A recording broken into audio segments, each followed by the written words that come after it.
Aí. Bom, irmãos e irmãs, infelizmente eu acho que muita gente está fazendo live por aí, né? E nós somos um deles. Infelizmente eu acho que o Facebook não está dando conta de processar, então está caindo. O Instagram já no começo dessa noite não conseguiu transmitir. Mas vamos tentar, né? Se você está assistindo esse vídeo, porque deu certo, né? Deu certo, nós enviamos para você via WhatsApp ou YouTube, não sei como nós vamos fazer.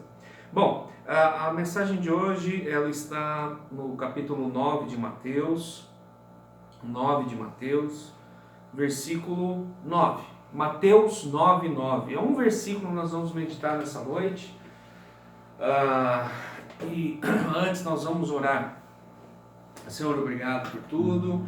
Te agradecemos, Senhor, por essa hora. E pedimos, ó Deus, em nome de Jesus, que o Senhor venha trazer, ó Pai, ao nosso coração a Tua mensagem através do Teu Espírito Santo. Fica conosco, nos guiando e abençoando, em nome de Jesus. Amém. Mateus 9:9 diz o seguinte: partindo Jesus dali, viu um homem chamado Mateus sentado na coletoria e disse-lhe: segue-me. Ele se levantou e o seguiu. É um versículo apenas, queridos, mas ele traz muita coisa embutido nesse momento. Veja, se você fosse montar um time de futebol, ou qualquer time, ou uma equipe de vendas, algo que fosse para você se dar bem, que você precisasse de outras pessoas, quem você iria chamar?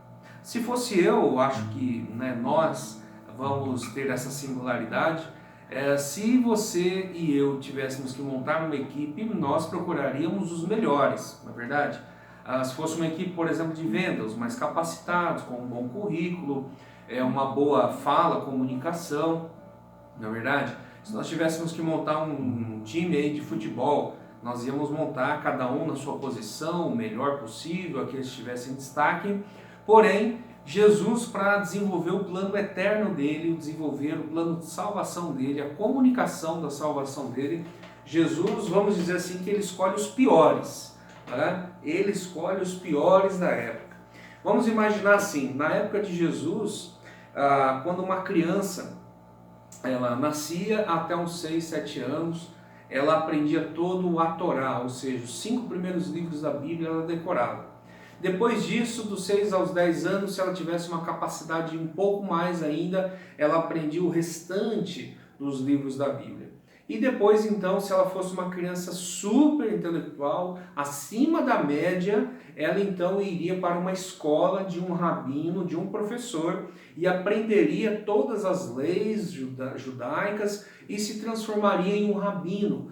Esses rabinos, os sacerdotes, fariseus, saduceus, esses eram os homens considerados os homens que deram certo, os homens da elite da época. O restante, homens comuns, agricultores, pescadores, eram pessoas de segunda classe, pessoas que eram necessárias no dia a dia, só que eram pessoas menos dignas, vamos dizer assim. O primeiro escalão ficava com os sacerdotes. E Jesus ele vai na contramão disso tudo. Ao invés de escolher esses homens que deram certo na vida, ele vai atrás de homens que supostamente não deram certo na vida.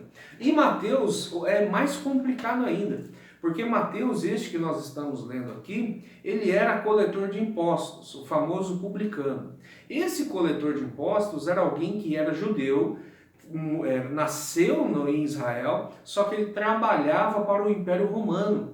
E o Império Romano era aquele que estava julgando, estava sobre Israel, fazendo Israel de escravo. Ou seja, Mateus era considerado um traidor da pátria, um homem que ninguém gostava. Além dele pegar a parte do Império Romano, ele também fazia com que aqueles homens e mulheres pagassem a mais tributos, a mais impostos, para que pudesse ficar no bolso de Mateus.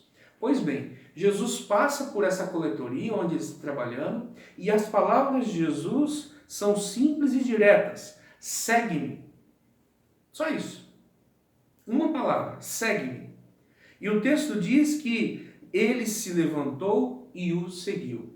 Veja, A Bíblia não diz se Mateus já tinha tido um encontro com Jesus, mas o que me parece aqui era a primeira vez esse encontro dos dois. Mas Jesus passa, então resumindo, Jesus passa, chama alguém que é odiado, alguém que é tido como traidor da nação, alguém que fazia mal para o seu próximo, alguém que estava ali provocando apenas a desunião do povo, briga entre o povo, e Jesus chama para ser discípulo dele. Olha, me parece um tanto quanto incoerente, mas não é. E nesta noite, querido, eu queria dizer a respeito sobre a história de Mateus, é a nossa história. Jesus nos chamou e nós não tínhamos nenhuma credencial. Jesus nos chamou e nós não tínhamos nada a oferecer a Jesus. Ao contrário, nós éramos inimigos de Deus. Nós éramos pessoas totalmente perdidas, pessoas que não tinham moral, pessoas que não tinham a lei de Deus em nosso coração, pessoas totalmente depravadas. Contudo, Jesus passa pela nossa vida e ele diz: segue-me. E nós então começamos a segui-lo. Esse chamado de Jesus nós chamamos de chamado incondicional. Um chamado que vem, nós ouvimos e por nós já pertencermos a Ele. Jesus coloca em nosso coração esse sentimento de pertencimento. É como se nós tivéssemos achado um grande tesouro da nossa vida, é como se nós tivéssemos achado o sentido da nossa vida, é quando a gente abre os olhos, é quando nós abrimos os olhos e diz assim: é isso que eu estava procurando. Então Jesus, primeira coisa, ele não leva em conta o nosso passado, ele não leva em conta aquilo que nós fizemos antes dele, porque ao mesmo tempo que nós pudéssemos ter feito coisas terríveis ou boas, para Jesus isso é indiferente. O chamado de Jesus não é por aquilo que nós fazemos, mas sim por livre opção dele. Nós somos eleitos segundo a graça do Senhor. Segunda questão, Jesus chamou Mateus e Mateus imediatamente se levantou e foi seguir a Jesus. E é isso que aconteceu conosco. Um dia nós estávamos perdidos, no outro dia nós estávamos já seguindo a Jesus. É claro, Mateus, ao seguir Jesus, ele teve vários problemas, porque ele estava aprendendo com Jesus, ainda se libertando do antigo homem, aprendendo novas práticas, aprendendo quem era Jesus, mas ele já não era mais o mesmo. Ele abandona tudo, abandona sua estabilidade, o seu conforto, o dinheiro que ele ganhava para seguir Jesus, tão somente Jesus. Quando nós abandonamos tudo isso, o nosso bem mais precioso agora é seguir a Jesus. E por último, queria destacar que Jesus não está interessado no nosso passado, mas está interessado em quem nós seremos nas mãos dele. Veja, Mateus escreveu um evangelho. Mateus foi um dos pais da igreja. Ele auxiliou na disseminação da palavra de Deus. Ou seja, Jesus não leva em conta o nosso passado. Ele quer que nós o sigamos e continuemos a segui-lo. E também Jesus não se importa com o nosso passado, mas sim o que Ele quer que nós sejamos nas mãos dEle. E Jesus tão somente quer que nós sejamos bênção. Então nessa noite, querido irmão, querida irmã, eu queria deixar esse recado a você.